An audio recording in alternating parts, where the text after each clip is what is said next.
తదుపరి రాశి ధనస్సు రాశి. ఈ రాశి వారి గ్రహస్థితి లగ్నం ధనస్సు, లగ్నాధిపతి గురుడు 8వ భావంలోను, శని భగవానుడు 4వ భావంలోను, రాహు 12వ భావంలోను, కేతు 6వ భావంలోను, కుజుడు 4వ భావంలో ప్రభావాన్ని ఎక్కువగా చూపిస్తున్నాడు. శుక్రుడు 9వ భావంలోను, బుధుడు 3వ భావంలోను సంచారం చేస్తున్నారు. అయితే ఈ నెల ప్రధానంగా అష్టమ గురు ప్లస్ చతుర్థ శని ప్లస్ ద్వాదశ రాహువు, ఈ ముగ్గురు యొక్క ప్రభావాలు తీవ్రంగా ఉండబోతున్నాయి. ఇది పరీక్షా కాలము అని చెప్పచ్చు. అంతర్గతంగాను మరియు గృహంలోనూ మీరున్న ప్రాంతంలోనూ ఏ రంగంలో ఉన్న వాళ్ళకైనా ఈ మూడు చాలా, అంటే అష్టమగురు, చతుర్థంలో శని, ద్వాదశంలో రాహువు తీవ్రమైన ప్రభావాలు పరిణామాలు చూపిస్తున్నారు. అయితే మానసిక స్థితి ఎలా ఉంటుంది అంటే కనుక 4వ భావంలో అంటే చతుర్థ భావంలో శని భగవానుడు సంచారం చేయడం మూలంగా ఇంట్లో శాంతి తగ్గేందుకు అవకాశాలు ఉన్నాయి. గృహంలో సమస్యలు వచ్చేందుకు తల్లి ఆరోగ్యం పట్ల జాగ్రత్తలు తీసుకోండి. 8వ భావంలో గురు సంచారం మూలకంగా ఆధ్యాత్మికం వైపు మళ్ళడము, పాత కర్మల యొక్క ఫలితాన్ని అనుభవించడము, అనుకోని మార్పులు జరిగేందుకు అవకాశం గోచరిస్తున్నది.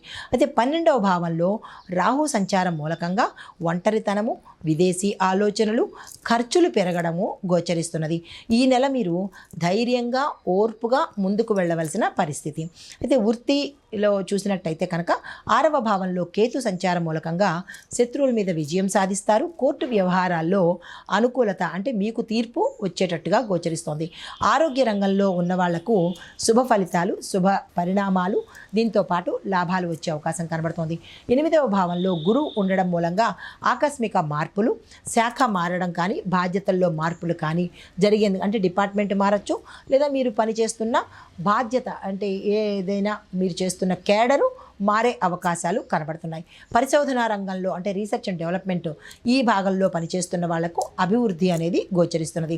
ఇంకా ఉద్యోగంలో చూసుకున్నట్టయితే కనుక స్థిరత్వం ఉంటుంది, కానీ మానసికంగా కాస్త ఒత్తిడి ఎక్కువయ్యే అవకాశం కనబడుతోంది. సంయమనం పాటించుకునే ప్రయత్నం చేయండి. వ్యాపార రంగం చూసినట్టయితే కనుక పెట్టుబడులు పెట్టేటప్పుడు జాగ్రత్తగా ఉండడము, రియల్ ఎస్టేటు కొద్దిగా ఆలస్యం అవుతుంది కాబట్టి ఆ అంశంలో కొద్దిగా ముందుకు వెళ్ళేటట్టుగా ప్రయత్నాలు అయితే చేయండి. విదేశీ లావాదేవీల విషయాల్లో మనీ ట్రాన్సాక్షన్స్ కావచ్చు, వస్తువులు కావచ్చు, ఏదైనా చేసేటప్పుడు కొద్దిగా 1-2 సార్లు ఆలోచన చేయడము, జాగ్రత్తగా చేసినట్టయితే కనుక నష్టపోకుండా ఉండేందుకు అవకాశాలు ఉన్నాయి.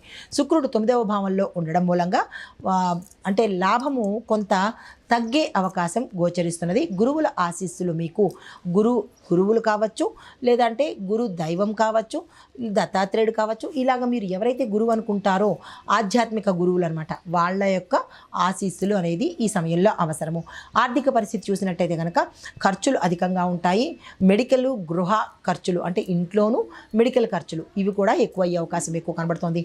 రుణాలు తీసుకోవడం అనేది తగ్గించే ప్రయత్నం చేయండి, అనవసరంగా రిస్కులో పడతారు. దీర్ఘకాలికంగా సేవింగ్స్ ఏదైనా ఉంటే కనుక దాన్ని ప్లాన్ చేసుకున్నట్టయితే మంచి జరిగే అవకాశం ఉంది. ఇంకా దాంపత్యము, కుటుంబము చూసినట్టయితే కనుక 4వ స్థానంలో శని భగవానుడు సంచారం చేస్తుండడం మూలంగా ఇంట్లో ఉద్రిక్త వాతావరణం అనేది గోచరిస్తోంది. భార్యాభర్తల మధ్య అపార్థాలకు చోటు చేసుకునే అవకాశం ఉంది. సంయమనం పాటించుకునే ప్రయత్నం చేయండి. తల్లి ఆరోగ్యం మీద జాగ్రత్త తీసుకోవడంతో పాటు ఒకంత గమనించుకునే ప్రయత్నం చేయండి. శాంతితో మంచిగా మాట్లాడే ప్రయత్నం చేసుకోండి. ఇంకా సంతానం పట్ల చూసినట్టయితే కనుక చదువులో మెల్లగా వారికి అభివృద్ధి అనేది కనబడుతుంది. పోటీ పరీక్షల్లో ఆలస్యం అయినప్పటికీ విజయం అయితే దక్కే అవకాశం కనబడుతోంది. శ్రద్ధ అనేది పెట్టుకోవాల్సిన పరిస్థితి ఈ రాశిలో ఉండే స్టూడెంట్స్. ఇంకా ఆరోగ్యపరంగా చూసుకున్నట్టయితే కనుక ఛాతీకి సంబంధించిన సమస్యలు, జీర్ణ వ్యవస్థకు సంబంధించిన సమస్యలు, నిద్రలేనితనము, ఇవి ఎక్కువగా గోచరిస్తున్నాయి. జాగ్రత్తలు తీసుకోండి. ఇలాంటివి ఏమైనా ఫేస్ చేస్తున్నట్టయితే, మీరు అనుభవిస్తున్నట్టయితే కనుక ధ్యానము కుదరని పక్షంలో సూర్య నమస్కారాలు 12 సూర్య నమస్కారాలు చేసుకున్నట్టయితే కనుక ఆరోగ్యం బాగుండే అవకాశం ఉంది. దేశ రాజకీయ ఆర్థిక రంగ విశ్లేషణ చూసినట్టయితే కనుక గృహ, రియల్ ఎస్టేటు ఈ అంశాలలో విధానాల్లో కానీ పథకాల్లో కానీ మార్పులు జరిగే అవకాశం గోచరిస్తోంది. విద్యారంగంలో సంస్కరణలు చేస్తున్నారు. లాస్ట్ కన్నా ఇప్పుడు బెటర్గా ఉండేటట్టుగా కొన్ని మార్పులు తీసుకురావడం జరుగుతుంది. రక్షణ రంగంలో చూసినట్టయితే కనుక వ్యూహాత్మకమైన మార్పులు జరిగే అవకాశం కనబడుతోంది. డిజిటలైజేషన్ కూడా చేయవచ్చు. అయితే విదేశీ ఒప్పందాలు సక్సెస్ అయ్యే అవకాశం కనబడుతోంది. ధనుసు రాశి వారికి ముఖ్యంగా చెప్పదగినది విద్య, రీసెర్చ్, ఆధ్యాత్మిక, విదేశీ రంగాలు, ఈ 4 రంగాలలో ఉన్న వాళ్లకు అవకాశాలు వచ్చేటట్టుగా గోచరిస్తున్నది. ఆధ్యాత్మిక పరంగా చూసినట్టయితే కనుక 8వ భావం గురువు ఉండడం మూలంగా ఉపవాసము, పితృతర్పణము, దత్తాత్రేయ స్వామి వారి ఆరాధన, గురువులకు సేవ ఇవి చేసుకున్నట్టయితే మంచి జరిగే అవకాశం ఉంది. మీకు చెప్పదగినటువంటి మంత్రాలు, మీరు సాధ్యమైనంతసేపు గురు సంబంధిత దైవాన్ని, గురు గ్రహాన్ని ఎక్కువగా పూజించినట్టయితే గురుబలం పెంచుకునే వాళ్ళు అవుతారు. ఓం గుం గురవే నమః అనే ఈ మంత్రాన్ని ప్రతిరోజు 108 సార్లు చదువుకునే ప్రయత్నం చేయండి. ఓం నమో నారాయణాయ ఈ మంత్రము 54 సార్లు, దత్తాత్రేయ స్తోత్రం ఒక్కసారైనా వినే ప్రయత్నం చేయండి ఈ నెల రోజుల పాటు. అయితే మీకు కలిసి వచ్చే రంగులు పసుపు రంగు, గోధుమ రంగు, కాషాయ రంగు. కలిసి వచ్చే సంఖ్యలు 3, 12, 21, 30. శుభవారాలు గురువారము, ఆదివారము. అయితే మీరు పూజించవలసిన దైవము మహావిష్ణువు, దత్తాత్రేయ స్వామి వారు, షిరిడి సాయిబాబా వారు. ఈ ముగ్గురు ఆలయాలను దర్శించుకుని ఈ స్వామివార్ల యొక్క స్తోత్రపారాయణ చేసుకున్నట్టయితే కనుక గోచార రీత్యా ఏమైనా ఇబ్బందులు ఉంటే సానుకూలంగా తొలగిపోయే అవకాశం కనబడుతోంది. ఇది ఈ రాశిలో ఉండేవారు చెప్పదగినటువంటి గోచార రీత్యా ఫలితాలు, పరిహారాలు, సూచనలు. నమస్తే.